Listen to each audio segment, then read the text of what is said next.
the resident representative of the United Nations Development Programme, UNDP, in Bahrain. And our second guest is a new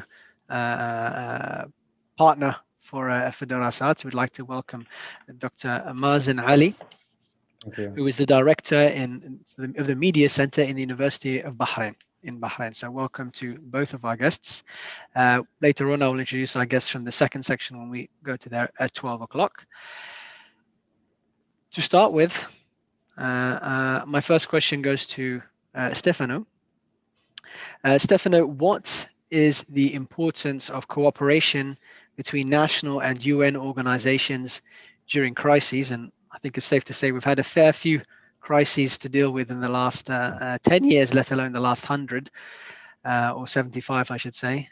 So yeah, what's your sense on the importance of cooperation? Thank you, Omar, and I want to start by thanking Derasat to organize this forum. This has now become a regular appointment every year, showing the leadership by Derasat and the initiative and the proactivity of Derasat to put on the table tough issues, important issues, and putting together, such great sessions with a lot of participation within Bahrain and outside and beyond Bahrain. Of course, this year's edition has a different format, but somehow, there's always a silver lining, I guess, and this format allows perhaps for more people to participate and to be on board. So thank you to Derasat, and of course, thank you to my friend Omar for having me in this session. So to address your question, I think that you mentioned UN organizations and how important is the cooperation with UN organizations during crisis. You don't mention Bahrain, but perhaps this is an underlying part of your question on the importance of the UN in Bahrain at these times. But let me start by talking about the United Nations in general, since it's part of your question. The United Nations is, as the name implies, it's an intergovernmental organization. It is established through an agreement among governments around the world, and our board of directors, in a way, is the nations of the world. So imagine what a challenge that is to, in everything that you say or do, you do have to respond to essentially to the will and the vision that is set forth by governments around the world. And this is a big challenge. It's always an honor, of course, for me to be reminded and to remind myself of the weight of the mandate of the United Nations. But it is also something that we have to remind ourselves as we work within the United Nations and with the United Nations, that what the nature of our work is. And so when we start from that point, and by the way, that the United Nations was created precisely 75 years ago. Imagine all these years that saw the organization evolve, grow, and also reinvent itself somehow, and establish itself not only at headquarters, as it started in the very beginning in 1945 in New York, and it set offices in Geneva and other capitals around the world, but also its presence at the regional and country level. This is perhaps helps me to address your question. In Bahrain, in particular, the UN was established soon after independence in Bahrain, and UNDP, the agency that I lead here in Bahrain, was established in Bahrain on 1978 through an agreement, of course, between UNDP and the host government of Bahrain. Now, because of this particular institutional setup that has to do with how the UN is built and what it responds and who it responds to, it is an essential element of the UN presence in a country, as it lies and it sets up its work as an agreement with national authorities. So the UN in Bahrain, for instance, and UNDP in Bahrain in particular, we work in agreement with national authorities, and we do that to cooperate towards a common set of priorities. And these priorities have to overlap national and international goals and other objectives, in which I, of course, include the Sustainable Development Goals. You can see the badge. Yes, exactly. Always here, close to my heart. During crisis, this is where the question goes. This type of setup changes, or perhaps it changes gears, or it changes speed, because during a crisis, for instance, like the one that we're undergoing, which is unprecedented since the beginning of the year, also because it has to do with the entire planet. It doesn't affect only one or a few countries. So the UN has to maintain that function that I mentioned earlier, to support and accompany the response process that is led by governments and coordinated by national governments in conjunction with other entities. But in countries like Bahrain, which are very different from countries in sub-Saharan Africa or some South Asian countries or Central American, in Bahrain in particular, which is a developed country, it's a high-income country, national authorities were swift and were very capable in providing a health response to the pandemic. And we see it today. We see the numbers declining. We've had other seminars where we've analyzed this. And the role of the UN is more one of technical support, offering services to national entities on an on-demand basis during crisis. One of the offers earlier this year that UNDP made, and of course involves also the collaboration by other UN agencies, was to support what we call the socio-economic impact assessment. So this brought international best practices to Bahrain, but also could draw on knowledge that is based in Bahrain. And this mandate of the socio-economic impact assessment this proposal was accepted by the government of Bahrain, and we carried out in cooperation with several actors, but the main collaboration within this assessment process was with Derasat. So the bulk of the work is being carried out in cooperation with Derasat and your team, Omar, of course. So to answer your question, I'll finish.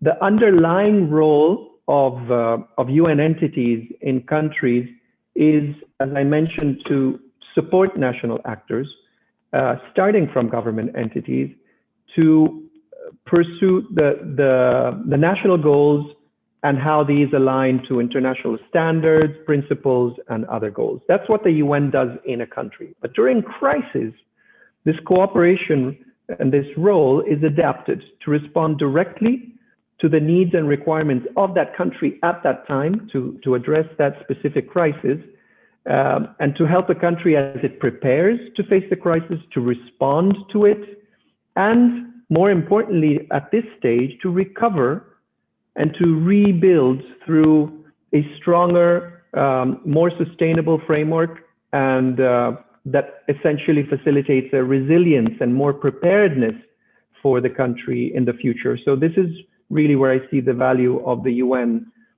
in crisis settings.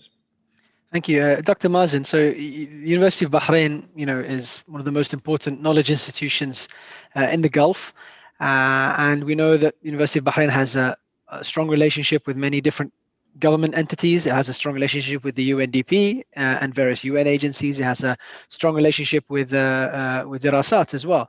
But usually, universities tend to be relatively slow organizations. They usually focus on long-term research. Now we have a crisis. What's the sort of role that the University of Bahrain has been playing during the crisis? What do you see as the role of universities in general in crises? Thank you very much, Omar, for hosting. I'd like to thank also Dr. Hamid and your team, especially Carrie. Thank you very much for welcoming today. As you said, most universities are slow in implementing these kind of changes, especially during crisis. you need to adapt quickly, because any misinformation to your students, to your staff, could affect their health.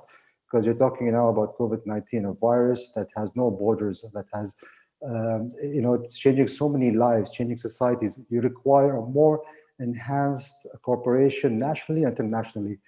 And as a University of Bahrain, as you rightly said, first and foremost, we need to change our internal policies and procedures. For example, how many courses have been moved online? We check all the courses that are there currently, and we try to limit the interaction with the students and staff. So firstly, changing the policies within the university. Secondly, coordinating with the governments and other entities. For instance, we're in constant coordination with the Ministry of Health regarding any changes in terms of policies, in terms of for instance, where are the where can you do your checkup for COVID-19? And at the university, we opened our premises for the public to come do their checkups here as well, in coordination with the Ministry of Health. In these times, you require also drastic changes. For instance, we have with Babco Alba agreement that all our students can do their internship online. You don't have to go to the physical premises and do the internship. And that's important, because you want to give the students the skill set required for the job market. At the same time, you want to protect their health and well-being. And as you rightly said, we have very strong cooperation with UNDP in terms of our strategic outlook. What we did now, since now we have completed our strategic plan 2016-2021, we're working with United Nations to develop a new plan on how we can integrate the SDG goals within our strategic framework. How can we use, for instance, how can we change our policies in terms of, operational, for instance, if we are changing the infrastructure, how can we create a smarter campus which can reduce energy, it can use carbon emission, it can reduce water wastage. If we are renovating our toilets, for instance, how can we make sure that those toilets include certain sensors, lighting when you enter those facilities, that you're not wasting electricity. So going back to COVID-19, we have developed a strong relationship with not just UNDP, with other entities in terms of sharing knowledge to our stakeholders. So as a university, we're obliged to share knowledge with society and the local economy. So what we do is that we take those knowledge. For instance, we had a session with the NDP regarding the educational practices of other countries. How do you do your assessment?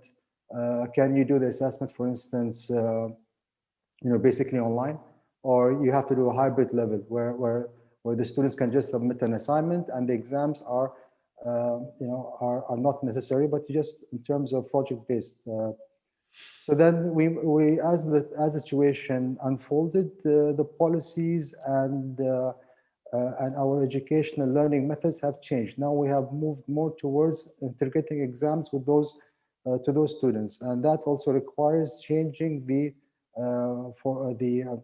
integrating certain tools, such as for instance having a lock-in browser where it has a camera and an artificial intelligence system that tells you the students is moving or doing any actions, where you can identify any cheating cases. So in this instance, having a sort of coordinated plan with multiple parties and stakeholders is the way forward for the University of Bahrain. Yes, I think you, when you mentioned the cooperation with UNDP and UN organizations regarding SDGs, University of Bahrain has a PhD in sustainable development, and it's one of the few entities in the region where you can get that qualification. I'll move on to my next question, returning to Stefano. Stefano, you mentioned that the socioeconomic impact assessment you're doing with Derasat. You also have some other projects ongoing with us. If you could talk a little bit about the most salient forms of cooperation between the two organizations. Sorry, the two organizations, you mean UNDP and Derasat, or with the University of Bahrain? On Derasat, within okay. Derasat, yeah. Yes, of course. But feel free to talk about ones with the University of Bahrain as well. We're interested in all of them. No, we need a much more time than we do today, but for sure. No, let me mention some of the work that we have been doing with Derasat. And I think that Omar has heard me before, and maybe Dr. Mazen as well. I never give for granted any of the opportunities to work with entities like Derasat in the University of Bahrain. But from the point of view of UNDP, it's always humbling, and it's a privilege to be able to establish these cooperations. Well, one of them is the work that we do with Derasat, and this is not. It may sound like here I'm saying that we're talking about this only because the event was organized by Derasat and that UNDP is speaking. No, Derasat, it truly is a genuine and natural, I would say, partner of UNDP and of the United Nations in Bahrain. And I'm sure that a lot of the initiatives and work by Derasat is of the knowledge of those who are seeing us today and who have heard the remaining or the previous sessions before. Well, I encourage you also to look at the Derasat website. It has a lot of information, and it's a very dynamic and growing entity, Derasat. Well, we at UNDP we have maintained. As I mentioned earlier, we arrived in Bahrain in 1978, and also our role and our function in UNDP in Bahrain has changed throughout the years. But always the north or the direction was to accompany and to support and in firm commitments to accompany Bahrain's development, Bahrain's sustainable development and other dimensions of progress in Bahrain. So to be a partner in this. So one essential way, stepping back a little bit from UNDP's collaboration with Derasat in particular, is that we can't do this alone. I mean, especially in a country like Bahrain, which is a high-income country, UNDP is a very small entity, comes with very little resources. We can't just come to Bahrain and start making changes ourselves alone. That's not the way it works, and that's not the way it's supposed to work. So UNDP comes to Bahrain and exists in Bahrain as it partners with local and national entities. We have to constantly work on implementing a partnership strategy, really, that requires a very broad vision of partners and of topics within the mandate of UNDP, so that we can mobilize and reach out to partners that are proactive and that are constructive forces within the country. And we do this in another 160 roughly countries around the world, Bahrain one of them. Now, so in terms of the cooperation between UNDP and Derasat in Bahrain, really, if I may guess, it really started to take traction in 2017 when we sealed that partnership, UNDP-Derasat partnership. And I modestly would like to say that I arrived at the same time in February 2017. And ever since, basically, we have worked very much jointly since 2017 onwards. The main and the first, not the main, the first, no, before I go to the first product, I think that one thing to understand is also that UNDP comes with its body of knowledge and its intellectual framework, so to say, as does Derasat, you know. So the partnership between UNDP and Derasat, as is the partnership between UNDP and other entities, really has to be built on mutual respect, and including mutual intellectual respect and trust and support. And while UNDP, the normative framework of UNDP is linked to, of course, to UN international covenants and agreements, but it also comes from a theoretical and academic work that comes very much from the past, underlying the human development reports. Some of you may be knowledgeable of the UNDP Human Development Reports and the Human Development Index that ranks countries globally. By the way, a quick commercial, the new Global Human Development Report will be launched very soon in December 15th, 2020. But all these reports that has been launched, has been presented since 1990, embody literature and intellectual thinking that UNDP also promotes. So back in 2017, among the ideas under discussion between Derasat and UNDP was, okay, let's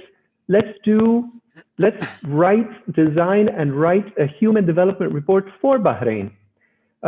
This is something that happens also across countries. Myself in my previous offices where I've worked, I did promote other national human development reports. Well, in Bahrain, the last one was in 2001, sorry. In 2001, ever since there had not been a national human development report. So with Derasat, we sat and we proposed ourselves to work on the new Bahrain Human Development Report as a cooperation between Derasat and UNDP. So this meant not only to choose a topic, which ended up being sustainable economic growth for Bahrain, but also to embrace a methodology. So national human development reports are methodologically follow certain parameters and certain processes that are internationally agreed through standards of transparency, objectivity, and academic rigor. And all of that was embodied in the 2018 Bahrain Human Development Report. It is available in our respective websites, UNDP and Derasat, and as well as in the UNDP Global website. And I want to commend the academic leadership for that particular report by the here present Dr. Omar Al-Ubaidli, because without him, that report could have never taken off. And he really was extremely strategic in making it happen, both in terms of content and process. So thank you again, Omar, for your great support there. After that, UNDP and Derasat continued the work, because this was only the beginning, and we had many joint ventures. We are working and about to finalize the State of Arab Cities report jointly with UN Habitat. And of course, as I mentioned earlier, we are working and have been working very intensely over the past months on the socioeconomic impact assessment here in Bahrain. And you know, the sky's the limit as far as I'm concerned. Well, I guess, I mean, resources are also represent a limit, financial resources, but we look forward to cooperating with Derasat in the months and years to come, of course. And I don't know, Omar, if you want me to talk more about the socioeconomic impact assessment, but this is probably not the forum, we'll right? come back to that a little bit later in the when we come on to the second session, which you'll be staying on for. I'll Sure. just offer a slight correction on what you said. So you mentioned that UNDP comes with limited resources. UNDP may come with limited financial resources, but the UNDP comes with unlimited human resources. The network, the UN network, is of experts across the entire world is staggering. And for anyone who's interested in partnering with UN organizations in the future, just to give you an illustration of the power of the network, when we did the Human Development Report, at one point we were looking for referees, and Stefano was able to summon sort of 12 or 15 referees in a matter of days from experts across all the world.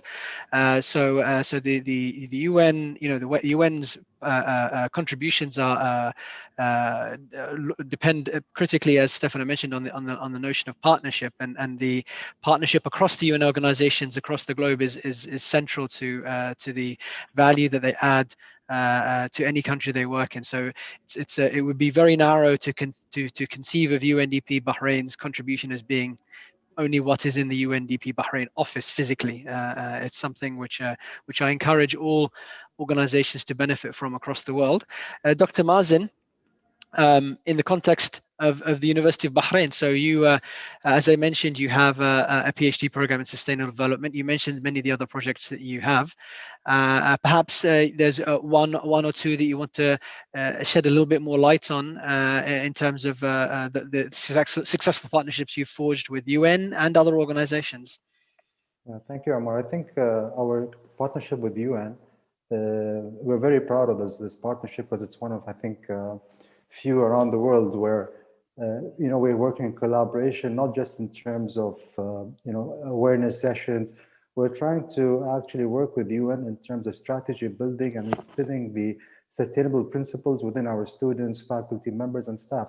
Not only that, we're also working with the UN in terms of how do we monitor and track SDGs, looking at the 17 SDG goals, it's not easy to track and monitor these goals within the campus. We're talking about 30,000 students, over 1,000 of faculty and staff members at the university.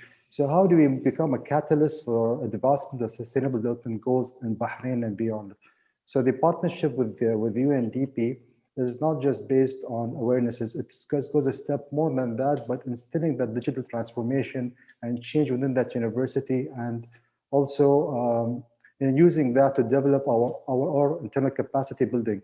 Now we have a team at the University of Bahrain, which is around 12 people, who are working on these SDG goals. And these faculty members, we have a workshop actually, which is supposed to be organized next week, where we will bring an expert from UNDP or from, as you said, pull an expert from around the world, where they will come and they will discuss, look our strategy and help us develop an implementation plan and roadmap on how we can integrate the SDG principles in our strategical framework and move forward with that. So we're not just talking about a theoretical or a vision, but we are looking at actually implementation and action roadmap on where we are and where we want to be in 5 years' time. So implementing particular targets and achieving those targets through particular monitoring and tracking. And this requires strong leadership. So I'd like to thank Stefano for his support. I think that's very important, having somebody on the ground who is there to support you and provide the resources, as you mentioned. In addition, also you need leadership on the top of the university management that has that mindset, that has that vision to move things forward. And in the case of University of Bahrain, so as you mentioned, there's been support at the highest level. But what about the students? How do they feel about the relationship with United? Do you see them being very active in building the bridges and in taking advantage of the benefits of that? Yeah, the students now, for instance, when we have these workshop and sessions online, if you look at the attendance, most of them are students, and there are around hundreds of 150 students attending those sessions. And these are voluntary sessions; you don't force them to attend. So you see that interest from students. In addition, as you mentioned, the sustainable PhD that we have on campus, that the students are very active and proactive in doing research in terms of sustainable development goals and integrating those, or finding new knowledge areas that they can fulfill, not just in terms of building knowledge in Bahrain, but internationally. So you're talking about theoretical and practical knowledge. Okay, Stefano, for the last question before we move on to Q&A for you will be regarding the socioeconomic analysis, impact assessment. So, I mean, unfortunately, the impact assessment is not just about this crisis; it's also about the likelihood of similar future crises. It's pretty clear how one can use the information that one gathers from the socioeconomic impact assessment for dealing with the current crisis. But once everything's settled down and things go back to normal, how do you as an organization use that sort of information in preparation for future crises, in anticipation of future crises, and this and other assessments that you've done? Thank you, Omar, and thank you, Dr. Mazen, for mentioning, for helping me with some elements that I also will say also in the future. I value enormously the cooperation with the University of Bahrain. This is a 30,000 student university and actually an academic leader in the region, and that is providing examples for many universities outside Bahrain even. In terms of their sustainability practices, and we're honored to be able to support that process. So thank you, Doctor, for your words. Let's see, to address your question, Omar, it's not a simple one. I think that one thing we start perhaps by looking at the intrinsic versus instrumental value of these UN offices in countries like Bahrain. Intrinsically, one could see just that working with the UN is something positive still. Of course, it depends who you ask, but in general, I mean, I'd like to think that in general, call me delusional, but in Bahrain for sure, I do see that working with the UN working with UNDP is a matter of prestige in itself. It's a positive presence. We work with it gives some elements of credibility, additional credibility, etc. But I mean, this is not good enough. It's very important. It's extremely important. It's an intrinsic element of just having the logo, for instance. Just even though myself and my colleagues don't do anything in an event, just having the logo is positive. But of course, we can't stop there. We can't. That would almost be like a UN washing of anything, and we certainly don't want to go there. But I do think that there is an intrinsic value in seeing entities in Bahrain in particular work with the UN and with UNDP. And also I have to say that I do see this acknowledgement in the fact of UNDP being present in the kingdom because the government and the kingdom are allowing UNDP to be present in Bahrain because our presence is supported and subsidized by the government, and our expenses and the security of our personnel is guaranteed by the government. So this is something that should not be overlooked. So this is like a de facto manifestation of the appreciation for our presence here. But if we talk about the instrumental value, I think that matters a lot, and we have to look at that. So we are here essentially to work together with national partners, and we talked about that. But we are here to transfer knowledge, to bring capacities. Yes, thank you, Omar. Omar, I think that you know UNDP better than I do after all these years working together, and you corrected me very well. It's not only about the physical presence of UNDP in Bahrain, it's about what that presence brings in terms of the networks, of expertise and of networks with other partners that we have globally. So now, but at the same time, something needs to happen when entities work with the UN, because after you work enough with the United Nations, those capacities that the United Nations may be bringing become ingrown. And so the capacity development process has sort of a limited cycle, after which it's the national entity that has that inbuilt capacity, that has that knowledge and can carry on.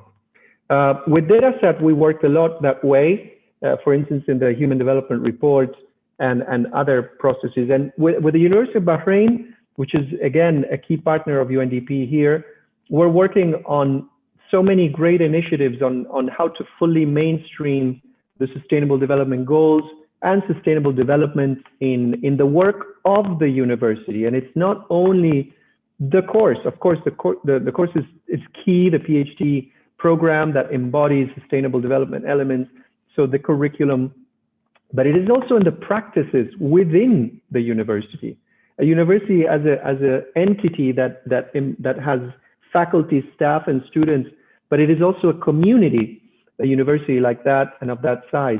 So these practices are hopefully going to be inbuilt in the everyday work and life of the university. We also work with partners like BIPA here in Bahrain as a key partner, and the Ministry of Youth and Sports Affairs, the Special Investigations Unit, and so on. So these are the entities that UNDP works with in Bahrain and tries to bring that capacity. But to address your question on future crises, and this is, by the way, also a question that was just typed in the questions Q&A dialog box, which has to do with how do we learn from this crisis towards future crises? What do we have to do? So I can say that we don't really know with precision what lies ahead for our planet, for Bahrain, for our communities. So it's difficult to have of course, to have a crystal ball and say this is what's going to happen, and so to be ready for it. But this is really crucial, I think, to understand. For the current pandemic, some experts, not few of them, they did foresee exactly the pandemic as it unfolded. It really is quite something. And there are even There are even science fiction-ish movies that went out on similar pandemics. And let me just ask you very briefly about that. So in that context, so there are people who are constantly claiming that the next disaster is coming.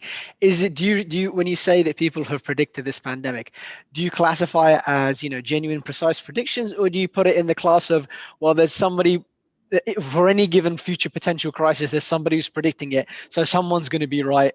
Do you actually think that retrospectively we could have systematically paid attention to some of the warnings, or do you think that it really had to happen on its own for us to take it seriously, and that this was just sort of generic predictions that you get from the Nostradamus style? Right. So there's a gray area between the Nostradamus glass ball reading and the scientific community. I want to look at the scientific community. I want to look at those who were even pinpointing at the pandemic to originate from some of these areas where you have live animals of different sorts being sold, and they could see that there were high potential for diseases to emerge from those settings. Now, to reach this proportion at the planetary level, I think that there were very few, if anyone, who had that type of vision. But you know, I mean, I think it's very difficult then to discern between the conspiracies and those who say that everything is doomed versus the scientific community really speaking on the basis of hard predictors. Now, what I can say is that there is something that we do know today, though, and there is a broad consensus on this, which is that the most predictable future crisis, because there will be other crises in the future, even after we overcome this one, there are going to be others. So the most predictable future crises are linked to climate change. This is a fact. This is not something that some say, but many disagree with. No, this is a fact. Today's crisis, if anything, the one that we're living today, has made us understand how vulnerable we are and how our systems and our technologies are not always fully ready, are not always fully and ready available, and most importantly, from the side of the United Nations, are not always fully accessible to all to respond to a crisis, to crises of these proportions. So the idea of the invincibility of mankind, of the fact that we have it all under control and that we can just look elsewhere because things will take care of themselves through technology, this is not the case anymore. And it doesn't have anything to do with aliens coming and destroying us, but it has to do with there's some elements of self-destructive nature in what we do that we don't always are fully conscious about. And these are the same ones that in the past were leading us to fear nuclear wars.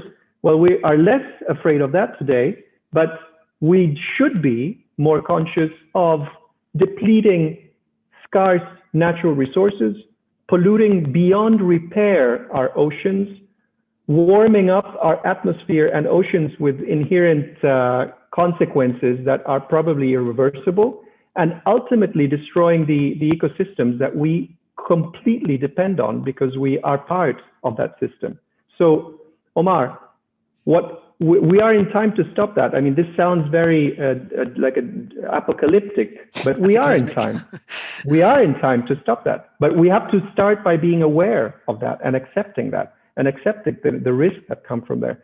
So just be mindful of the 2021 Glasgow Climate Change Conference, which picks up on the Paris Agreement that was established a few years back, where we go back as countries and set up the path to new commitments on climate change, picking up on the Paris Agreement. And Bahrain, as a member state of the United Nations, while it is not a big polluter, and as actually is a country that is relatively protected in terms of many of the cataclysmic events that I said, but some of them will affect Bahrain or may affect Bahrain, you know, the increase in the level of the seas and the like.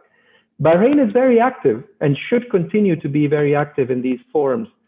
So Bahrain has to continue to work with multilateral organizations, with global partners, with neighboring countries, to including on climate change related campaigns, not just to be environmentalists and to hug trees, but because this is really a fact that the next crises are going to be linked to climate change unless we take action. So from the United Nations, this is a call through collaborations with Derasat, with the University of Bahrain, with government institutions here, to promote knowledge, to promote research, and to promote better understanding of all those effects, those social and economic and environmental dynamics that exist, for us to be better ready and prepared in the future against future crises. Yeah, well, when it comes to climate change, fortunately, Elon Musk gave me a ticket on SpaceX so I can go to another planet, so I don't have to deal with whatever mess is left here.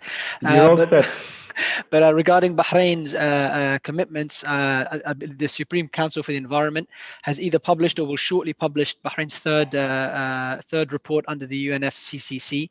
If I'm not sure if it's come out yet, but if anyone wants to have a detailed look at exactly what Bahrain's status is regarding the environment, I urge them to have a look at that document. Now we'll open up for some Q&A. We already have some questions. I'll start with Dr. Mazen. You answered one of them. For those who haven't seen the answers, the question was, how can we access the research that is done by the Sustainable Development PhD program? And you mentioned that all those resources can be found at www.sustainability.uob.edu.bh, which I believe is the portal for all of the SDG related materials. But I have another question for you, which is a question that's been posed in many different environments, which is about online versus face-to-face teaching. The debate has probably been more acute in the case of young children, where we may see that, the differences are potentially more stark. But you're in a university setting. Maybe some people take for granted that online learning is equal. Maybe some people reject it wholly. What have you learned as an individual and as a representative of the University of Bahrain in the last 6 months of forced a transition to online learning? What are your perspectives on how much of a substitute it functions, and where the future is going? Yeah, thank you for this question. I think that's a great question. Personally, I'm not talking about University of Bahrain, but personally, if you asked me before the pandemic, you're an IT professor, if I'm not mistaken. Yeah. I'm a IT professor at the College of IT.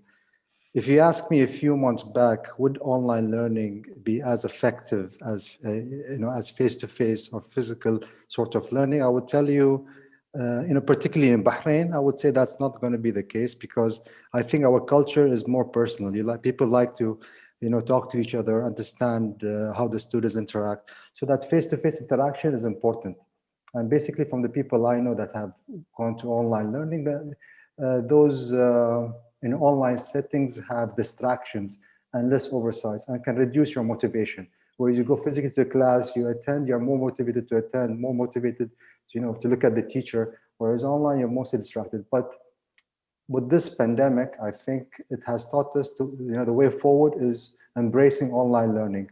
And people now, instead of traveling and going to their work or traveling overseas, they can do all their work online.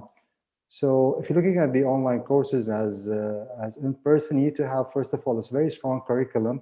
You need to have a plan where you can engage those students. Now, with the online learning, there's so many tools, breakout sessions, using the cameras to look at the students' presentations and all that. So that in terms of online learning, you can actually make it more effective based on the technology and tools that you are using in classrooms.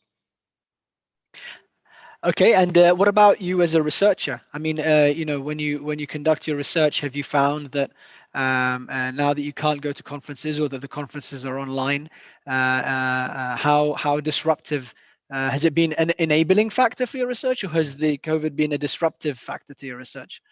Yeah, that's a great question as well. So if you're talking about research for attending, it's much easier now. You just go to any online conference, and mostly because of COVID-19, it's free. You can access any resource post-COVID-19 for free. Any journals, any papers, that's all for free. So as a researcher, you're supposed to be doing more research, but in terms of data collection and doing your analysis, it becomes more difficult. For instance, if you're looking at behavioral and human sciences, you need people around you to do experiments and all that. You cannot do that now with this pandemic. But if you're talking about just an online survey and collecting your data online, that becomes much easier. So it depends on the type of research. So I think the research which looks at experimental studies is more being impacted in terms of having those findings and publishing your work. Whereas attendance and showing your work, if you have your data prior to COVID-19, it becomes much simpler, and there are more opportunities now online rather than offline in terms of presenting work. Thank you. We have a practical question for Stefano, and then Dr. Mazen, you may wish to add to it, which is how do we participate as normal people in saving our planet? Now, obviously, there are, the onus is largely on governments and big businesses and so on to take the leadership role. But as individuals, it is incumbent upon everyone also to play a role. So UNDP, and I believe recently you were, or maybe you still are, the acting resident coordinator for the UN in Bahrain. Where does the UN system urge? How does it push individuals? What does it push individuals to do in terms of contributing to the fight against climate change? Yes, so I think that the question is a bit broader, not only on climate change, but on all the SDGs, right? I mean, that's how I read it. Yeah, I love the question. It's almost as though somebody should have asked that question, because it's precisely the point of understanding what this thing about the Sustainable Development Goals is and what sustainability means. It is not the responsibility only of a government. It is not the responsibility of the UN. The UN is a vehicle for knowledge and for agreements, but it is a responsibility mainly at the individual level of changing behavior. Secondly, it is a responsibility that has to do with communities, with neighborhoods, with cities, private sector entities, businesses, to adjust their offer and their products by making them not only more sustainable, not only greenwashing, just saying, yeah, because we recycled as we produced this product, or yeah, we used this or that type of material. It is not only about that. It is also about that, but it is also about how they're produced in a large corporation, what practices take place in that corporation with their staff, what kind of rights are in place within the employees of those organizations, and you name it. So you have to understand how it is a responsibility that is truly shared, and it starts at the individual level. I sometimes have the fortune to speak to kids about the SDGs, very young kids, younger than the ones that Dr. Mazen works with. And they often ask, so what can I do? Because yesterday I saw somebody who threw on the floor a piece of plastic, as trash in the street, out of the window of their car. So, it just refrain from certain behavior, but also proactively be engaged in helping, in changing mind frames. Be knowledgeable, read, understand what is happening in the world, understand what the risks are out there, and share them with your parents, with your other family members, with your friends, with your students, with your kids. Because we are at a time right now, perhaps this is like a tiny silver lining of this terrible pandemic, where what I was saying earlier is that we may be shifting the pendulum towards really accepting that we're not as indestructible, we're not as resilient as we thought we were. And the planet needs help, because if we don't help our planet, we're just going to succumb in this planet that we found ourselves to live in. So it really is, again, not only at the environmental level, but it is trying to understand these goals and these principles for what they are and trying to incorporate them into our everyday lives. I encourage you to go online, reach the websites that give you information on what the sustainable development and the SDGs are about, understand what they are, and from there you will see a lot of resources on what you can do. Last point, SDGs in Action app. It's an application called SDGs in Action that probably 100% of the list of those who are seeing us today have a cell phone, I'm sure. This is another privilege of being in Bahrain. In many other countries where we work, that's not the case, but here it is. So download that app and see all the opportunities for engagement that there are. One last point, Omar. We have a cooperation with the capital governorate here in Bahrain. It's a really great initiative by the governor and his staff. There is an application that they set forth that has a module on volunteering for the SDGs. It's called the Volunteer Pass of the capital governorate. So if you want to do something in Bahrain, want to contribute, want to help, want to change something and have an impact, log into the capital governorate's application and see volunteering opportunities that are out there for you to truly make a change in Bahrain. And I think I believe with the SDG app, if you end up doing something, then you can also post it to the SDG app and it can be in the repository so that other people can learn about what you've done and benefit from your experiences and so on and so forth. So yes, I absolutely agree. There's a lot of resources, and I think Stefano could only mention a small percentage of the information and opportunities that exist. And I urge everybody to make use of those resources. We have a lot of questions coming in. I wish to thank everyone who's taken the time to ask a question. I have a question for Dr. Mazin on research, and you're this is from H. Al-Naimi. I should add that we had the previous question for Stefano was from Abdullah Siadi. So yeah, from H. Al-Naimi, Dr. Mazin, the research you're IT, so maybe you're used to using quantitative research, but you also hold an administrative position in the university. As an economist, I do a combination of quantitative and qualitative research. Do you think that there's a lot of people in Bahrain, because of the lack of data compared to OECD countries, they tend to use qualitative research, do interviews, to conduct, to gather data. And actually, we're doing that a lot in the socioeconomic impact assessment with the UNDP. Do you think, in your capacity as a researcher, that qualitative research is going to be less valuable in the future because doing these things over Zoom means you lose an important aspect of the interaction? It's harder to do, sort of like the ethnographic research, the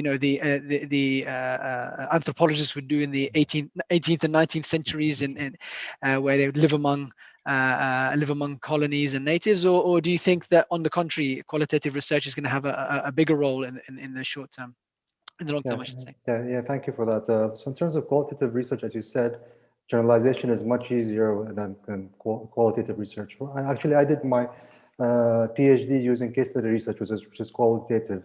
And I believe now with the Zoom, it creates actually an opportunity to do more qualitative research. It's easier to do interviews now, get people's opinions, even though there are some factors that might, limit those interactions. But I don't think that, living in these times can impact doing qualitative research. You can still do it, but of course, as you said, ethnography or having actual research, living being part of the culture. But you could do research from a positive perspective. So doing qualitative research from a positivist, which means that you take one step back, you have structured questions, and those questions answer particular research objectives. So rather than doing that vague open research, what you could do is that you could structure your research in such a way that you're answering the research questions by particular variables or research constructs that address those research objectives or model or whatever the person is or she is studying. Thank you. And the last question will be towards Stefano. It's going to be from a journalist, Walid Sabri from Al Watan. And his question is, and this is a loaded question, so good luck, Stefano. How would you, but it's your fault because you started with this topic. How would you evaluate Bahrain's response to the COVID-19 crisis? Wow. Well, I think the good thing is that I answered to it a little bit earlier. I think Yes. in previous comments. You mentioned I think the health aspect. So now maybe we can go for a more holistic response. Oh, so you're helping me in the answer, Omar. So I think that you evaluate a response or a policy. You either do it in absolute terms or you do it in relative terms, right? I mean, I could be comparing Bahrain to Brazil today and saying that, you know, looking at the numbers, even making them adjusting them at the per capita level, Bahrain is doing much better than Brazil on many fronts. But at the same time, there is a way to look at how Bahrain has done without necessarily looking at other countries.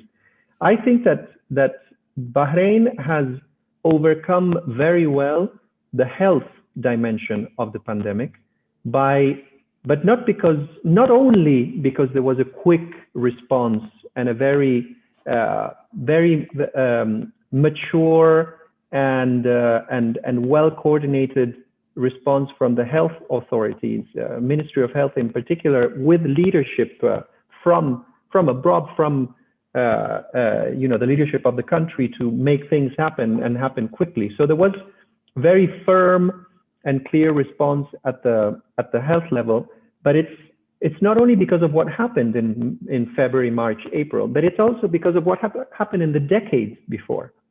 Bahrain had very strong pre-existing conditions on the health front. Bahrain faced the pandemic with a relatively strong health system, with many beds per capita, with many intensive care units per capita compared to other countries. And this has shown the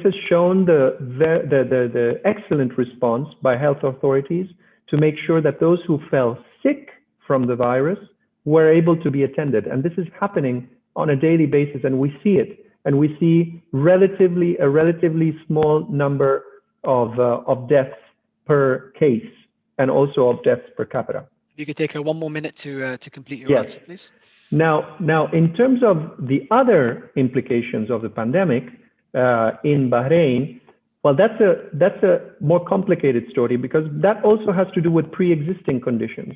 Bahrain faced the crisis at a time when the fiscal situation of Bahrain was not easy. The Bahrain was trying to achieve rates of growth beyond 3.5, and for some time it had not been achieving those rates of growth, even though it did grow.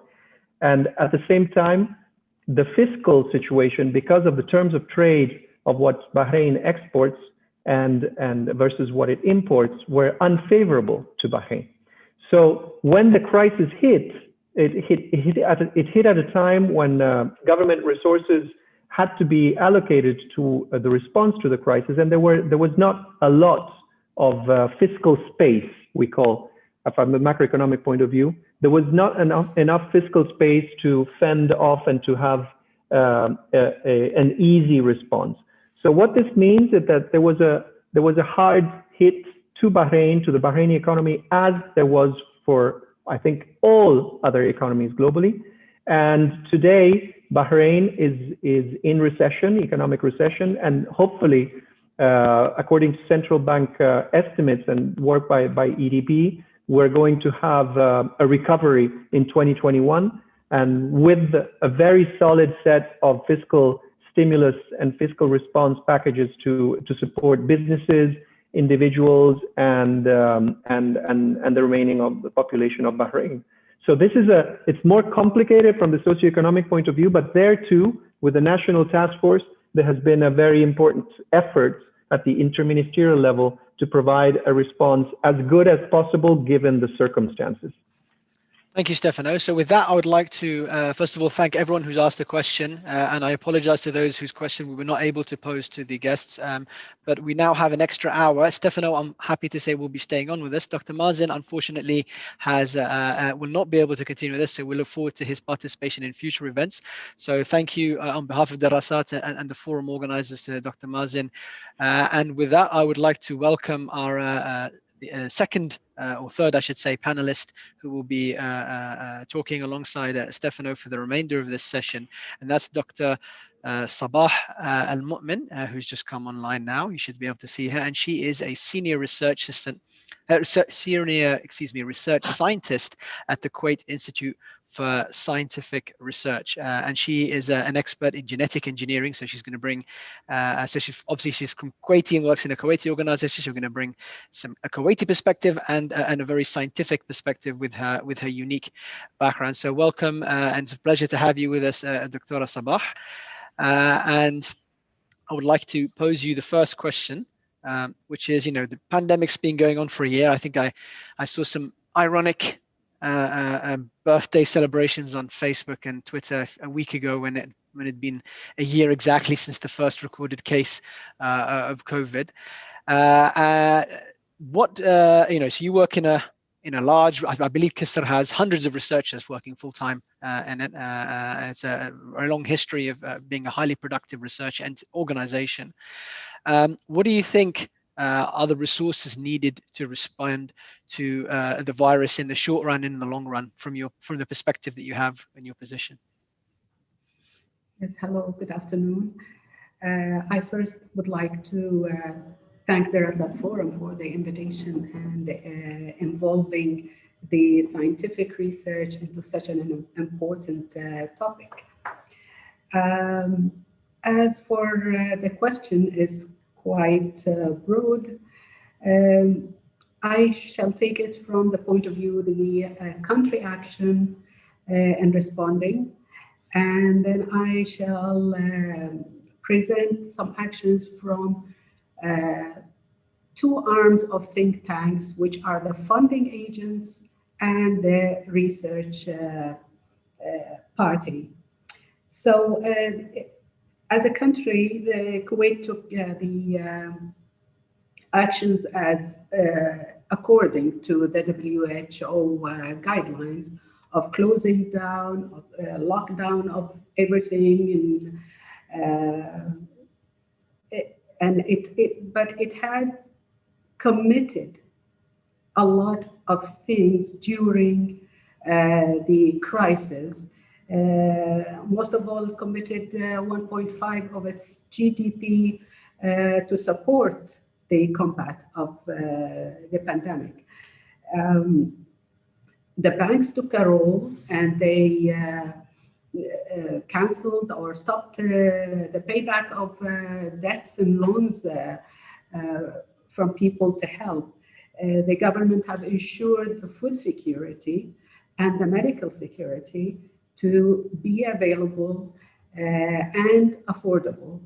And actually, the Ministry of Finance also stabilized the prices not to be taken advantage in such crisis. Going to the think tanks, the two parts of the think tanks that are very important is the funding agent for research. We have Kuwait Foundation for the Advancement of Science, and it's a non-profit organization. And they are mainly supporting science and innovation in the country. They acted actually quite quickly, and they formed an emergency resilience policy, which has components of situation analysis, threats in the health and education and business, resources that are available to the foundation, the objective and the operation, and the duration and the budget. So they had this emergency resilience program, and they formed working groups in a lot of sectors, in health and finance and business and the whole lot, since the pandemic is affecting all sectors of life. They actually early on called for research proposals to be funded by them. They have received about more than 168 research ideas from every sector in the country, mainly academia and our research institute. So far, they have approved about 55, and some of them ongoing. They took an arrangement of a fast-track funding to have to call for studies, the short period studies of 3 to 6 months that are actually most effective almost immediately. So they were fast in funding such proposals. And obviously research takes time. So the regular research, which takes like more than a year or two, it's also encouraged. A lot of international collaboration also encouraged.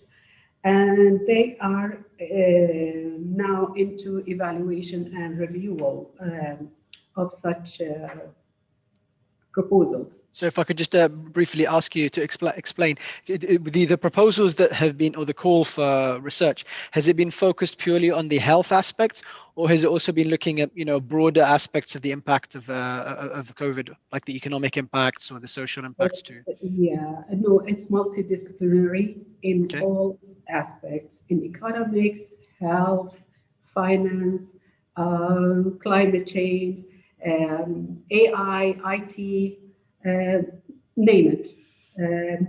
But the quality of research now, it's obviously shifting according to the response and demand of the country. So recently, actually, the foundation had agreed with the Industrial Union of Kuwait to start manufacturing medical accessories. During the first few months, they supported the government in buying ventilators and masks and so on as needed. Now, this is as a funding agent. However, now I'll have to talk about the Kuwait Institute for Scientific Research as an example of its response.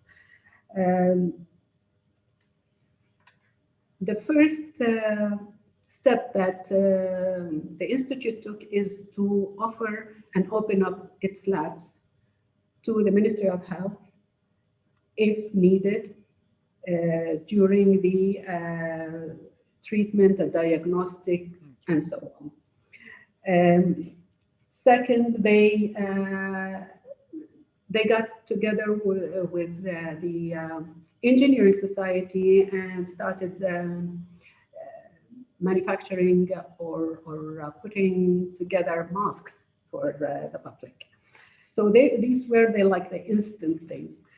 Then it was, of course, because everything has stopped, labs were closed, it was a thinking into crisis and how to conduct research in such a situation.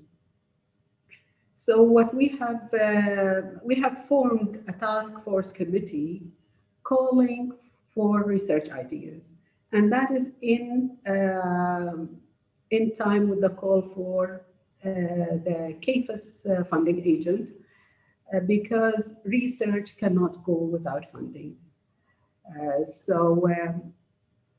And that is the main obstacle that research or a challenge that research is facing and going to face a lot.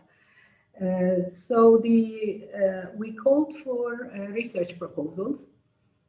We have received about 40 proposals, and that committee is to review, evaluate the ideas, how applicable, how innovative.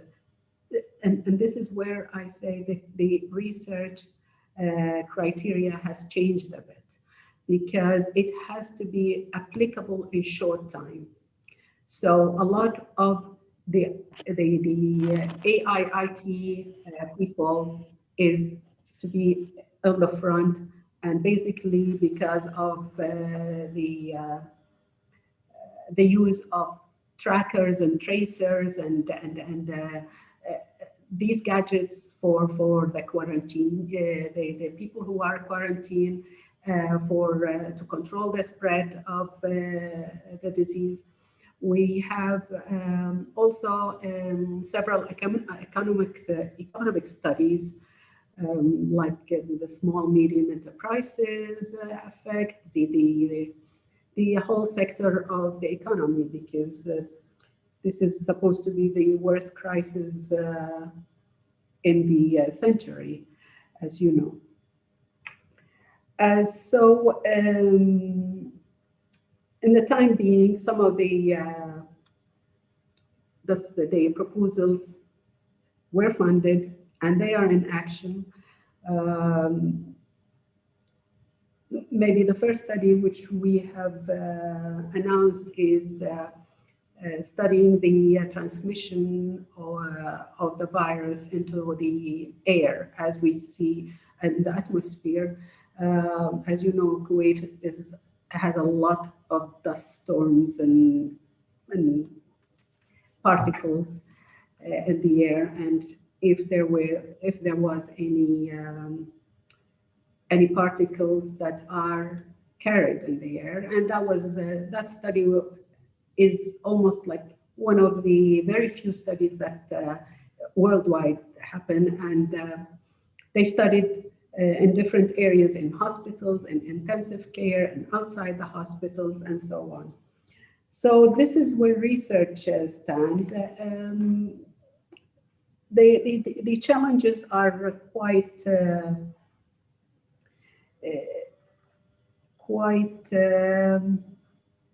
many, I would say, because one of the main things that is needed, and that a lot of developing countries they don't have, is the facility to deal with such research. Mm-hmm. The safety level. We don't have a safety level 3 lab for such research to be conducted. And that is a very a disability in many developing countries. I don't think even in the Gulf region we have such facility.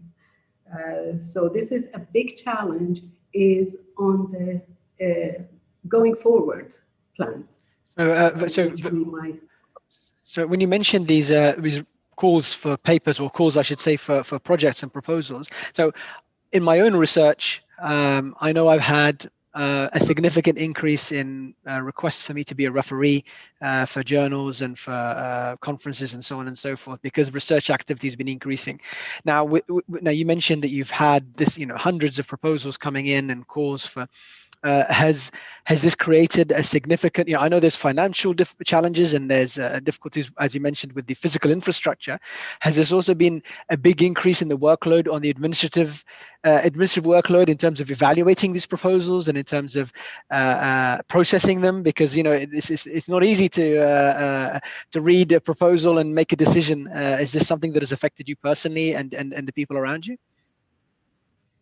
Yeah, that's why we formed the task force committee, and it's from different specialties, mm-hmm. from water experts, atmosphere, wastewater, economy, engineering, biotechnology.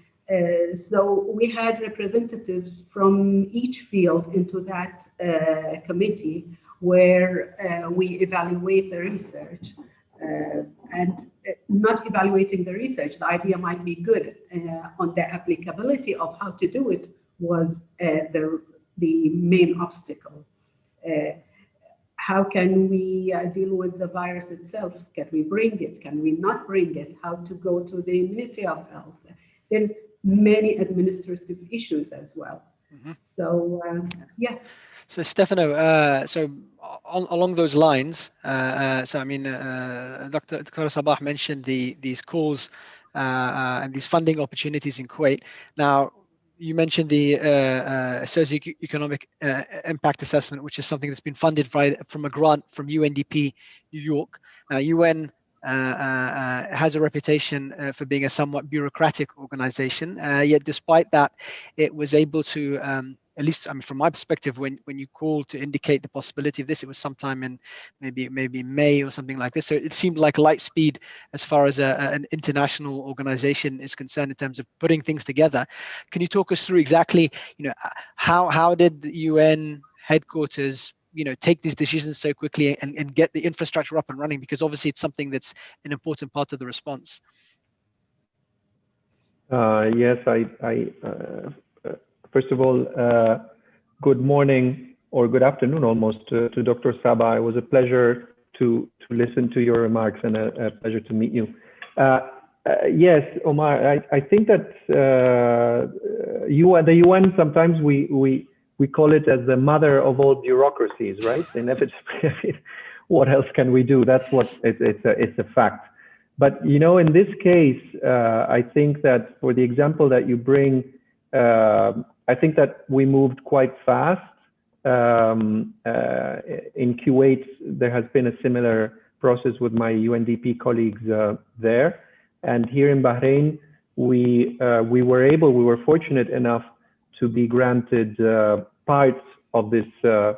It's called rapid response facility that was deployed by the administrator of UNDP, repurposing some of existing funds. This is the key to make things move faster, right? As opposed to looking for new donors to mobilize fresh new resources, what UNDP did in this case was redirect some resources that were available for some activities to reprioritize and make them available for other type of work, which in this case was the work on the socioeconomic impact assessments, plural, taking place in over 110 countries around the world, Bahrain being one. So what we did, as soon as we were able to at least hope to receive these resources, we started working already at the time. Here in Bahrain, we approached the Ministry of Foreign Affairs and we explained to them that we intended to work on this. We received a very positive response from the Ministry of Foreign Affairs to move forward. And at the same time, we were working with your team, Omar, and with the Derasat team to start thinking, okay, what can we do?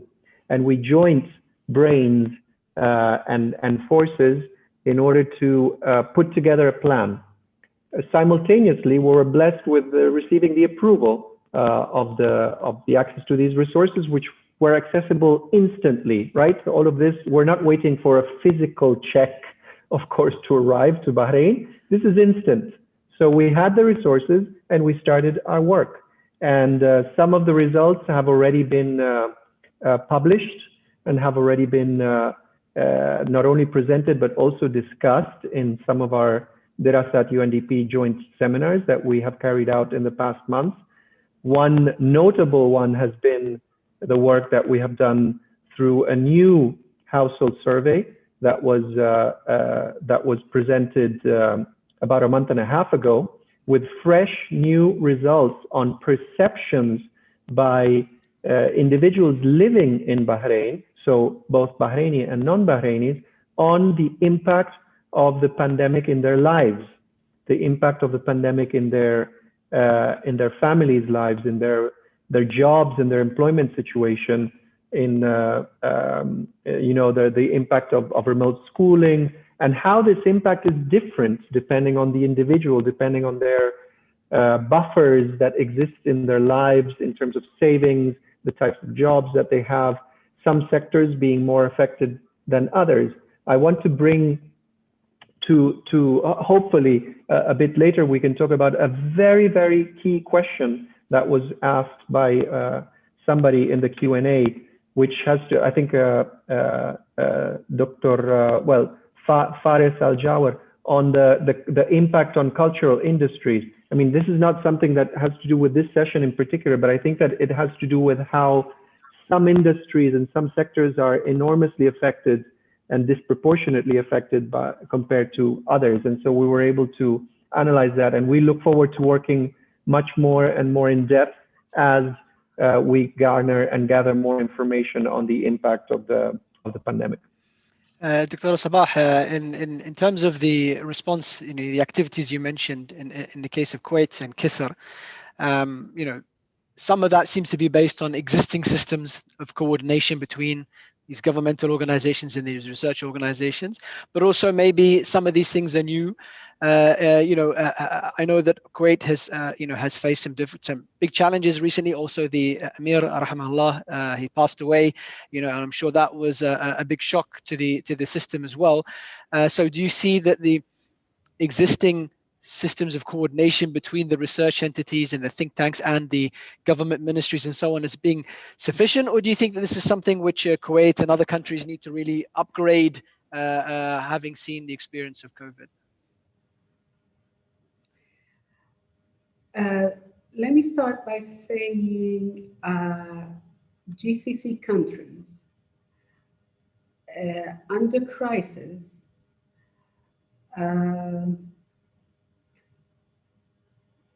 and Kuwait as well, obviously they are wealthy developing countries. And I must say that the wealth is not very much reflected on the health sector, other sectors in crisis. Okay. The crisis have opened up in the gaps in every system, in every government. And the government started to look twice on their policies and their systems. So the behavior under crisis, have it been sufficient or not? I think it is as sufficient as it can be. Everything was addressed. People reacted. Government listened to the people. And so even the political systems in developing countries have changed into being a little bit democratic, where people participated because of the situation. So the coordination was very effective. All ministries, the private sector, the funders, they got together. There were emergency plans put, and then there were just the instant reactions to the situation. We had more than 20,000 volunteers to help. And this is another thing where you see how the people reacting, and mainly it affected the youth contribution in the country. And this in developing countries is a big issue where youth is not directly involved into a lot of the sectors or a lot of in the front line. Now they have proved themselves and they gained the trust, and especially with the cyber technologies that are the main issue in this whole crisis. So yes, ministry got together. The main thing, the government, at least in Kuwait, they gave the liberty of taking measurements to the Ministry of Health and Ministry of Interior. Ministry of Interior is to enforce the implementations of the measures taken, as the lockdowns and the penalties and stuff. So the health system did work together. And as I said, the Ministry of Finance secured the food, secured the stabilization of their resources. The coordination was very effective. Okay. Stefano, you mentioned the HDR. There's a new HDR coming out in 2020, in December. I believe, is it Pedro Conceição? There was a new leadership change in the last couple of years in the HDR head office, which is, I believe, a semi-independent branch of the UNDP, if you will. It's almost a sort of separate entity. Now they've been working on revising. It's been 30 years since the original HDR came out in 1990. They've been working on revising their methods, and then already before COVID, they were working on revising their methods, and then COVID came. Do you think that, how do you think that COVID will change our its conception of human development? We've previously been focused on three quite specific dimensions, which are income per capita, education, measured, through years of schooling and so on and so forth, and then health as measured through life expectancy and other measures. Now, post-COVID, do you think perhaps you're privy to some of the methodological changes they're thinking of making and that they're going to be released soon? How do you perceive human development post 2020? Wow, there are week-long conferences organized to discuss this topic, and sometimes they're inconclusive. So I don't know how much justice I can do to this question, because it really looks at the future of development in a way, and what we should be looking at more that we haven't at in the past, and what we should disregard that we have looked more in the past, and that today is less important. I should just add very briefly, if I could just. So inequality has been something that's been very important in COVID, and it's something which the HDR has been paying attention to for a significant amount of time. There's various sub indices that look at, adapt, that take into account inequality. So obviously that's one thing that's come about. But yes, please go on. Yeah, this is a key dimension, as a matter of fact, that you just mentioned. I mean, we would be very short-sighted in just looking at the fact that the COVID-19 virus is blind in who it infects. Well, that's true, because we're all human beings, and so we're all exposed to some degree to the virus. But we also know, and now we're all somehow, hopefully, we're all experts in how this virus behaves.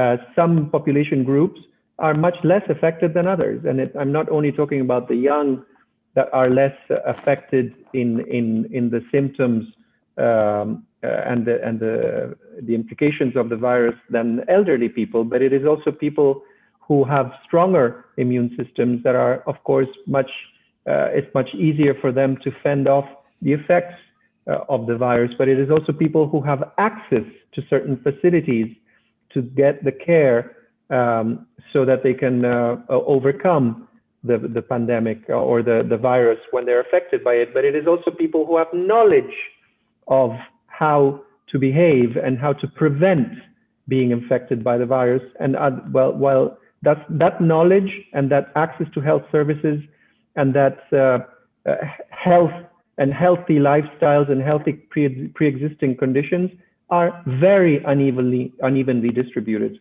around the world. So education, health, and even income that many times give us access to better health facilities and attention. All of these elements are very poorly distributed around the world. And there's no clear improvement in sight in the distribution of these privileges and these opportunities around the population globally. Some countries have improved distribution of these opportunities and these resources, while other countries are extremely highly unequal. But what is most important is the patterns of distribution across countries more than within. So we know that globally we have a divergence where some countries are actually becoming much richer, much faster, while other countries stay behind. And today, one of the dimensions, you're talking about new dimensions. Yes, we have to understand more the patterns of inequality in the distribution of human development, but we also have to understand better the patterns of knowledge and of high quality knowledge, of relevant knowledge, because you can learn to read today, but how many learn how to code? How many kids today have the privilege to learn how to speak English or speak international languages that can give them great opportunities? And you know, so it's the distribution of that type of knowledge, and it's the distribution of the high quality of health services that are preventative to diseases, for instance, the COVID-19. Those are new dimensions. And finally, it is also and I have to put this in too, which was largely disregarded in 1990 when Amartya Sen and Mahbubul Haq launched the Human Development Report Index, which is, or the Human Development Index, which is the environmental implication. So that we are one part of a whole. We are one part of a natural ecosystem. And while our technology and our progress and our capsules of modernity help us to forget that quickly, because we live in cities, because we have our flats, our apartments, our air conditioning, and we forget that we're part of a natural ecosystem. But we shouldn't forget that. We should be very well aware of that. And once we have that awareness, is that when we can help prevent the negative implications of fighting the environment, as opposed to partnering with the environment and with nature, so that it can improve our standards of living as well. So these are the missing dimensions: inequality, quality of education and of health, and also the environmental component. Thank you, Dr. Sabah. So the Kuwait has been, you mentioned Kuwait as part of the GCC when you were discussing the response, but obviously this pandemic is global. When, as a researcher, as somebody who works in a large research institution, and also as somebody who's, works with the government in that research capacity, which countries have you seen outside the region, outside the Middle East and the Gulf, that you think, their experiences are something that are really we should be looking to learn from and use it as a potential exemplar in how to deal with this crisis?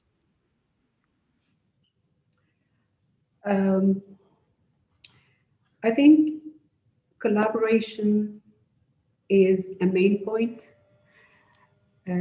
Opening up the countries, foreign policies has to change.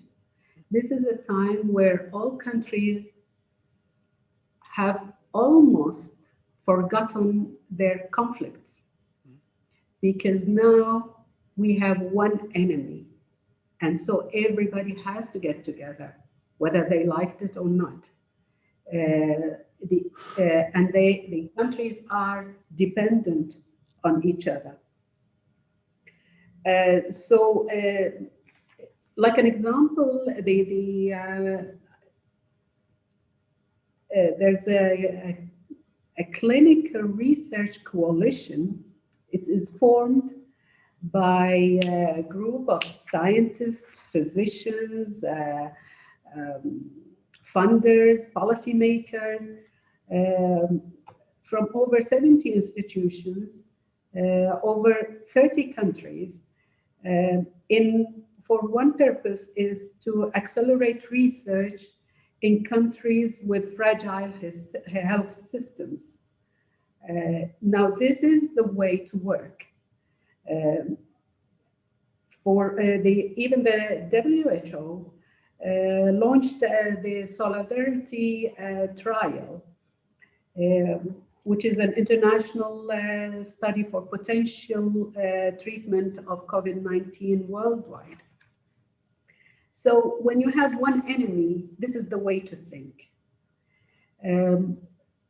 If you cannot go international, then you have to go regional. Countries, they should think of autonomy. You have to work for self-sufficiency. The pandemic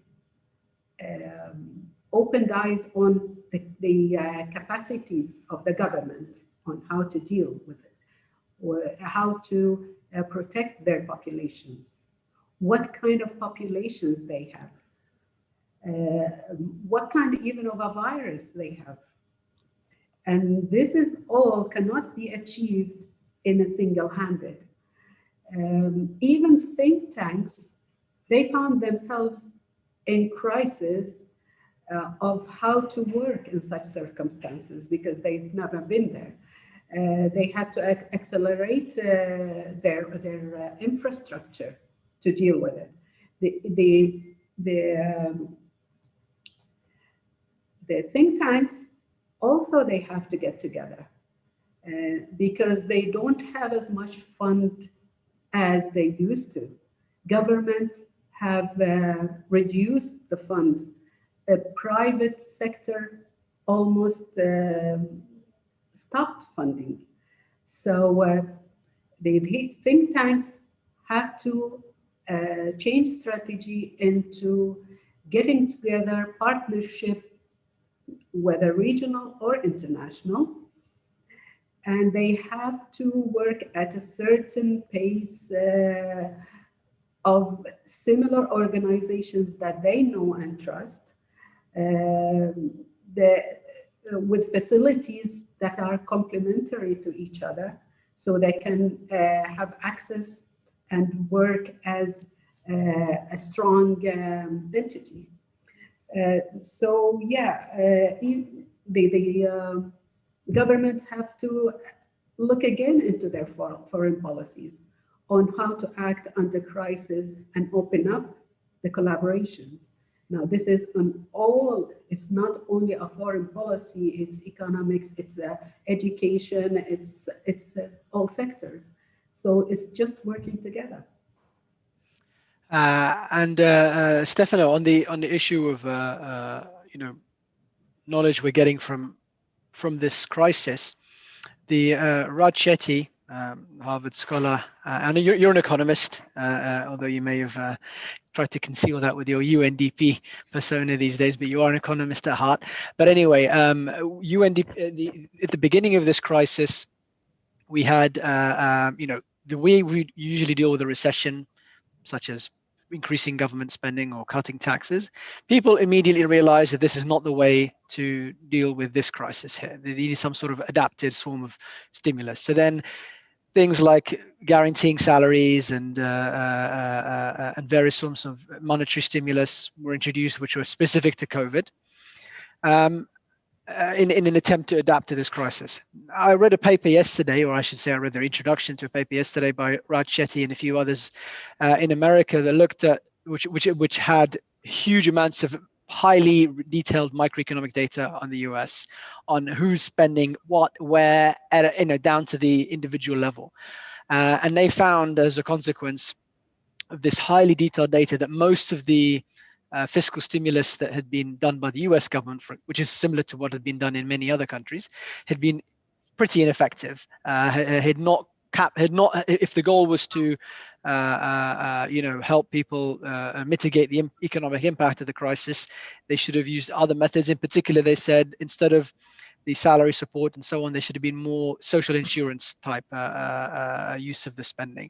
Now, obviously, this knowledge is constantly being updated, and UNDP is at heart. And that's why you're doing the socioeconomic impact system. That's one of the primary goals. What have you learnt about? If I was to ask you now, we're about to start December 2020. If a certain government is going to spend 1 to 2% of GDP on some sort of stimulus, what's the most intelligent way for it to spend that? What's our cutting edge of knowledge on that?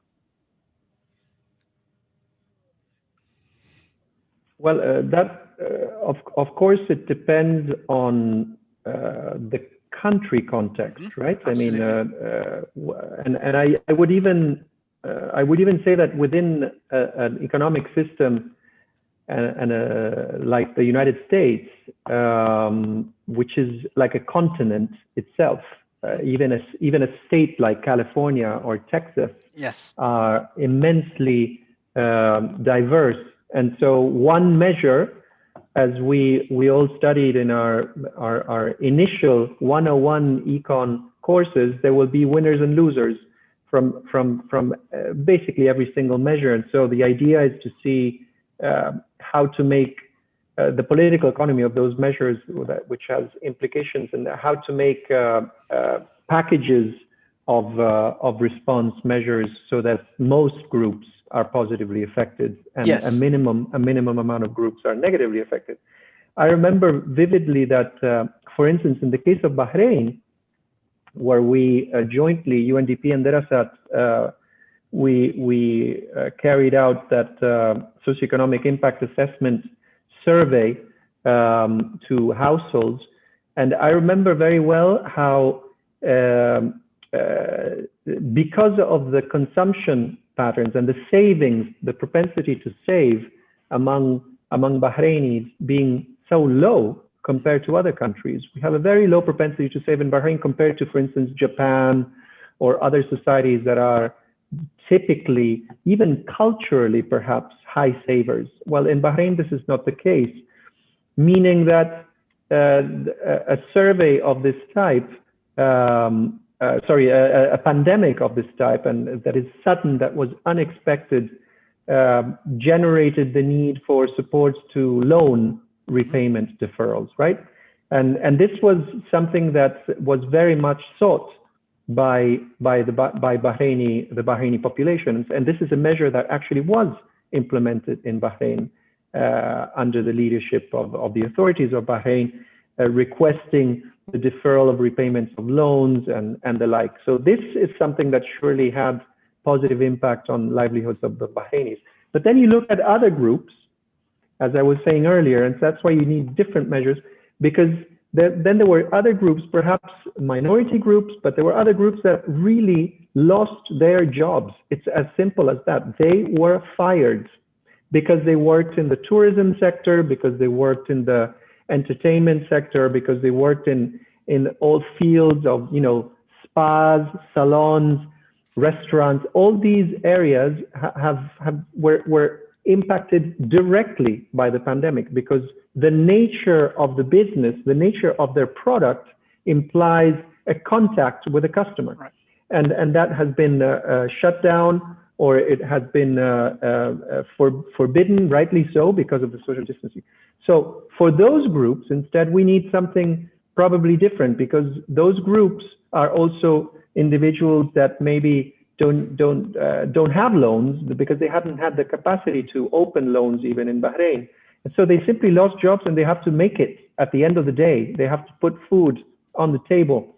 And so that's when we need much more work on employment support programs, to look for new jobs, to retrain. And we saw in our survey, I'm sure that you remember it, Omar, we saw how those groups instead were seeking something else. You know, they were seeking really to find new jobs and new employment opportunities as soon as possible, and to redirect their time towards new jobs. And therefore, that's when government programs that help to retrain employees and the labor force are absolutely key. One last area that I think that it has immense potential in Bahrain, in the US, and everywhere, and we're seeing that, is the shifting towards a digital economy. This is something that, of course, in countries like Kuwait, very, very advanced, as is Bahrain too, from the digital side. We have immense opportunities there because of the access to mobile telephony, the access to broadband internet throughout. And so many of the small and medium enterprises that were directly affected and are directly affected by the crisis, they can perhaps find solutions in shifting, for instance, their sales towards online sales, and to increasing their digital footprint and their digital infrastructure within their enterprise, so that they can still have access to markets. The other, finally, the other key dimension is access to information on what markets are having traction still. What are the areas where things are actually going very well during the pandemic? Well, those are some key fields of entertainment, video games, movies, TV, radio, all of that is in high demand. Of course, also production of PPE and health protective material. But there are some fields that have to do with entertainment, that are online entertainment, that are massively booming, including fields related to social media. So I was saying earlier, and I want to just address this and I finish, Omar. There was this question on the creative industries. Well, there's a lot of people who depend on the creative industries. There are a lot of people who depend on music, arts, and other typical creative industries that are hugely affected by the pandemic, and that have found themselves with very little margins from the starting point. Then those margins have evaporated very quickly, so that they lost their market and their jobs. So there's a study by the OECD that examines exactly what is happening to the creative industries during the pandemic and what can be done. So I encourage everybody who's interested in that, in Bahrain, in Kuwait, and other parts, to really look very closely at ways out for operators in the creative industry, by looking at trying to do creative industry in association with other productive industries. So creative industry for manufacturing, creative industries for entertainment, re-specialized towards graphic designer, or look at the entertainment industry as a really good way out, temporarily at least, for the crisis. And when things get better, to go back to their normal and more immediate value added. And the key to this for the creative industry is also how extremely important these industries are even for the mental well-being of populations. This is not something that I can't overstate this. The mental health and the mental well-being impact of this pandemic is something that we still even have to understand ourselves. Our children working from home and not being able to go to school, but also not being able really to socialize normally, to have outdoors activities, but not only for the children, but in particular for the children. When we see cultural industries affected as they are, this has compounded effects on mental well-being. That's why I strongly urge, as many others are doing too, for these support packages to also look at these types of industries that are lower margin and lower value-added industries, but they have a huge value added for the population.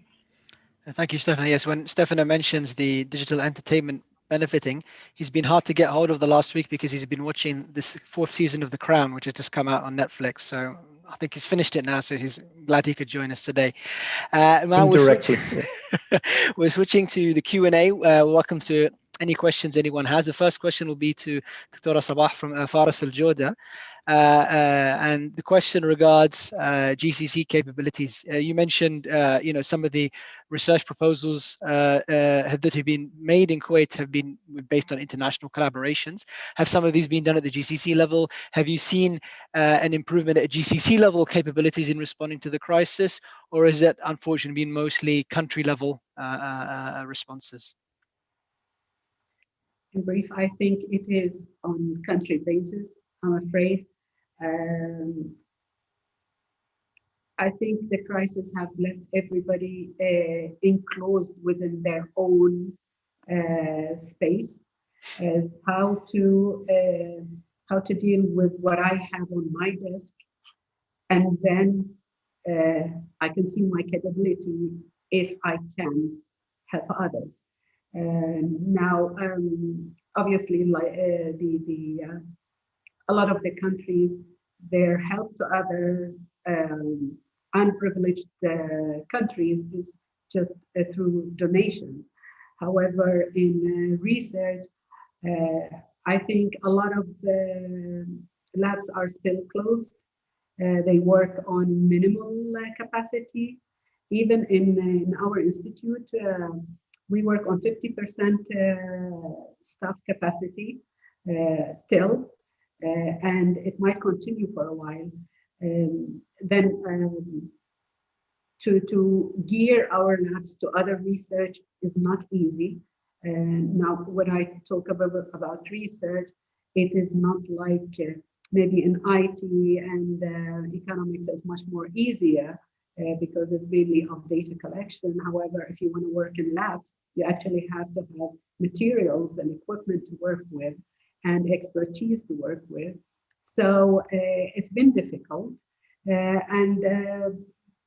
I only see that the virtual meetings between the countries of MENA region and like this meeting, it's just exchange of ideas and explaining situations of what's going on.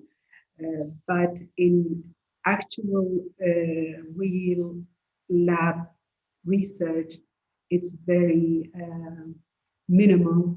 And also because of the nature of the work, because you're dealing with a virus. I mean, we were the first, I think, to have characterized a strain of virus from Kuwait to find out all its components and how different is it from other strains in Europe or in China. But that is in one lab that can do that. The transboundary exchange is very difficult in these situations. The health is mainly in the health sector rather than the actual innovative research. Stefano, did you want to add to that in terms of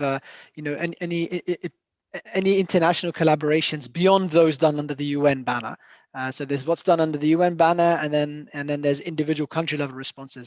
In your tracking of the pandemic, I know the EU obviously has been active as a regional bloc. Has anyone else at a regional bloc caught your eye in terms of their effectiveness in presenting a coordinated response, or has it mostly been, sadly, as Dr. Sabah mentioned, individual country level responses?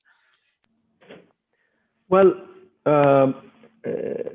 it's funny because I was just reading about an article this morning of how Italian hospitals are reaching out to Cuban medical facilities to receive specialists from Cuba, nurses, anesthesiologists, and these kind of specialties that are running short in some parts of Italy.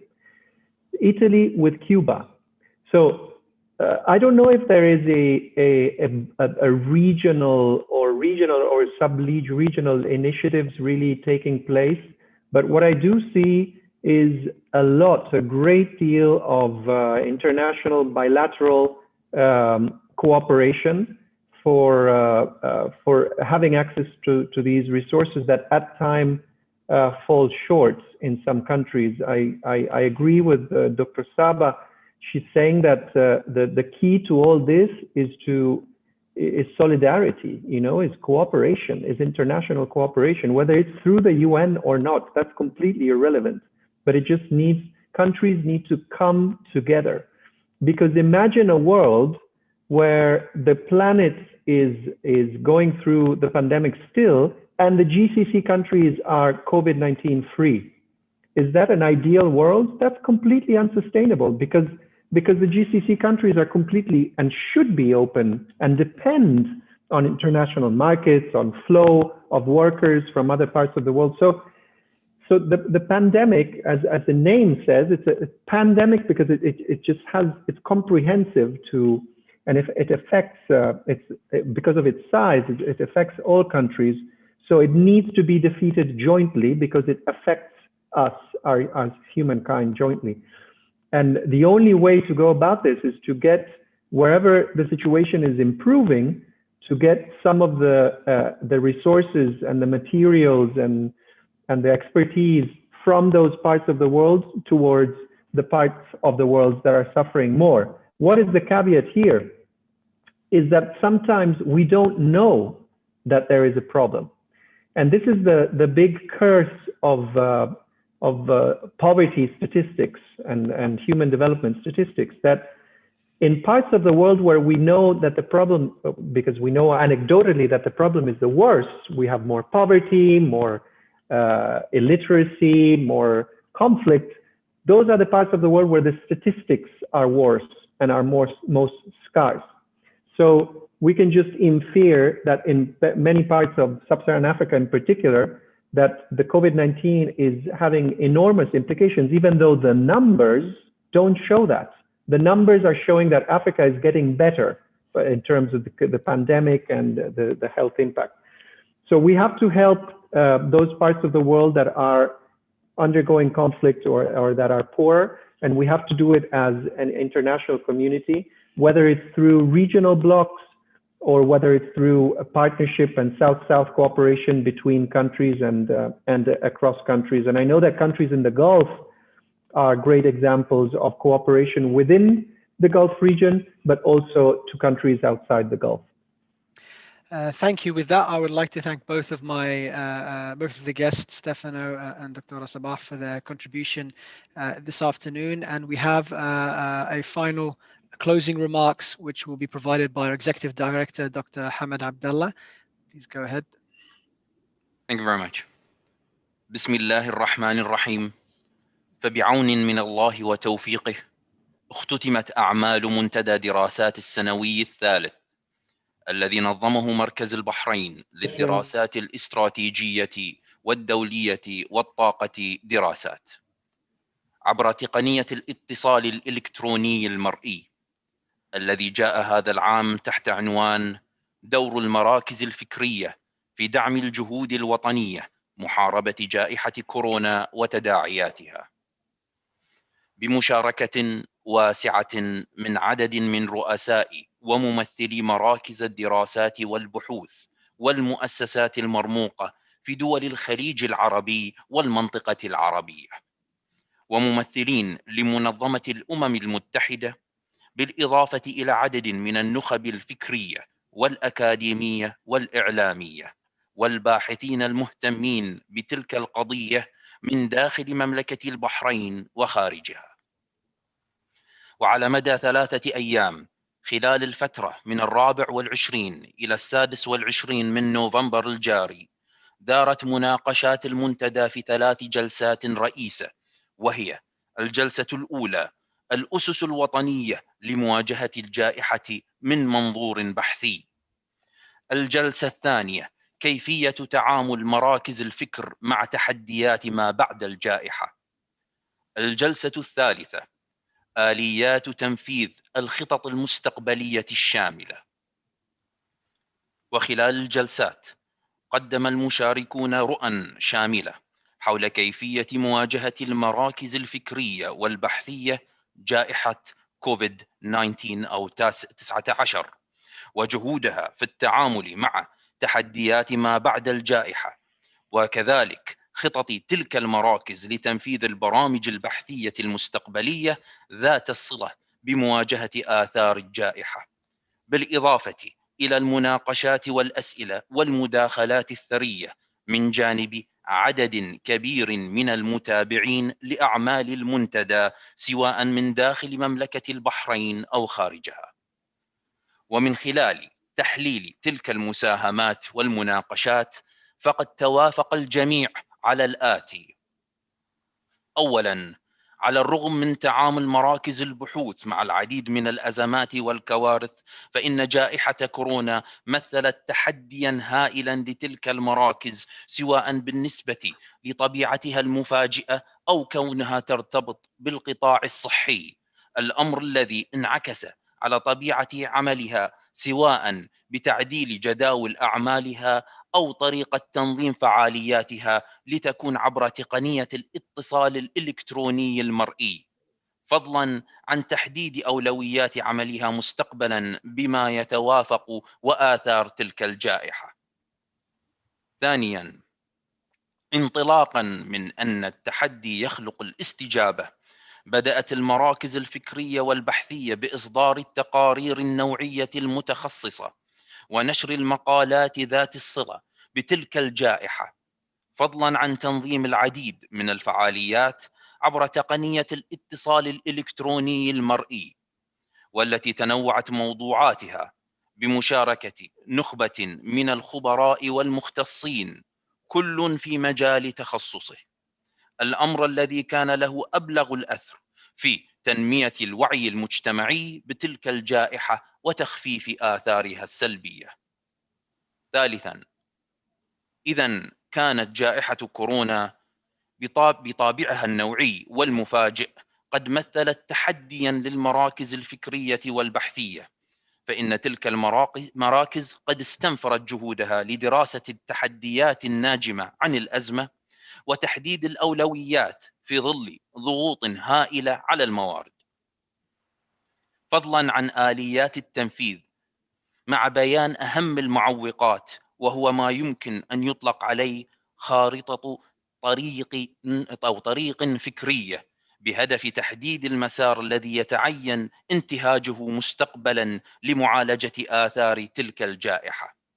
رابعا، لاحظ المشاركون أن المراكز الفكرية والبحثية لم تكن أسيرة العمل التقليدي من خلال إصدار التقارير الدورية والدراسات وتنظيم الفعاليات فحسب، بل أن بعضها قام باستطلاعات للرأي حول الرؤى المجتمعية لتلك الجائحة، وهو أمر كان مفيدا للغاية في التعرف على مردود السياسات والقرارات وكيفية تطوير الأداء في مواجهة الجائحة من خلال رفع مستوى الجاهزية وبناء القدرات.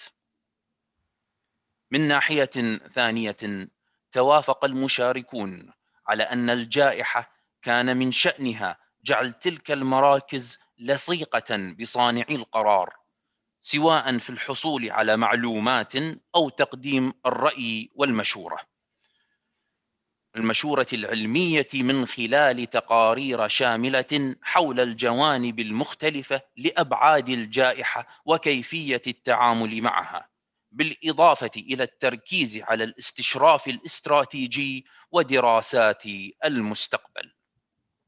خامساً، أكدت جائحة كورونا مدى الحاجة لتعزيز التعاون بين الدول والمنظمات الأممية، ونوه المنتدى في هذا السياق إلى مشروع مركز البحرين للدراسات الاستراتيجية والدولية والطاقة دراسات البحثي بالتعاون مع برنامج الأمم المتحدة الإنمائي في مملكة البحرين، الذي استهدف تقييم بعض الآثار الاجتماعية والاقتصادية للجائحة بهدف التوصل لدروس مستفادة وتوصيات محددة من أجل تعزيز جهود مواجهة الجائحة من ناحية، وتعزيز الاستعداد لمواجهة أزمات مماثلة مستقبلا من ناحية ثانية، بما يؤكد أهمية الشراكات بين المراكز الوطنية والمنظمات الدولية خلال الأزمات، فضلا عن إسهام بعض مراكز البحوث الخليجية ضمن مجموعة الفكر التي انبثقت عن مجموعة دول ال20. سادسا، توافق المشاركون على أنه في ظل استمرار الجائحة وتداعياتها، وإن كان بشكل متباين من دولة إلى أخرى، فإن هناك حاجة ماسة لتحديد الموارد المطلوبة للتعامل مع تداعيات تلك الجائحة على المديين القريب والبعيد، لارتباطها بكافة مناحي الحياة وخاصة الاقتصادية والاجتماعية وبكل فئات المجتمع، الأمر الذي يتطلب المزيد من التعاون والتنسيق بين كافة المؤسسات المعنية في الدول، ومن بينها المراكز الفكرية والبحثية التي يقع على عاتقها صياغة استراتيجيات متكاملة للتعامل مع تلك التحديات من خلال التعاون مع كافة المؤسسات المعنية سواء الرسمية أو المجتمع المدني.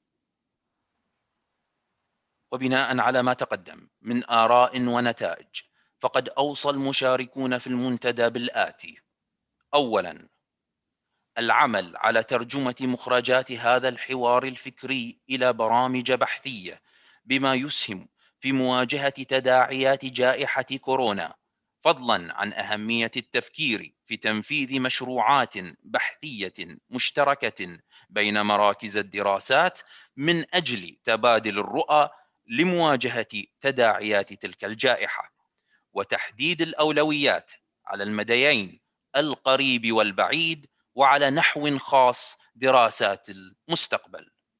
ثانياً، ضرورة إيلاء المراكز الفكرية والبحثية لمسألتي الأزمات والكوارث أهمية بالغة، باعتبارهما أبرز التحديات التي تواجه الدول كافة، وتحتاج إلى رؤى فكرية وبحثية ليس فقط لمواجهة تلك الأزمات، بل ضمن ما يطلق عليه بالإجراءات الاحترازية. ولعل إدراج مجموعة 20 مسألة إدارة الأزمات ضمن برامجها البحثية المستقبلية يعد مؤشراً مهماً في هذا الشأن.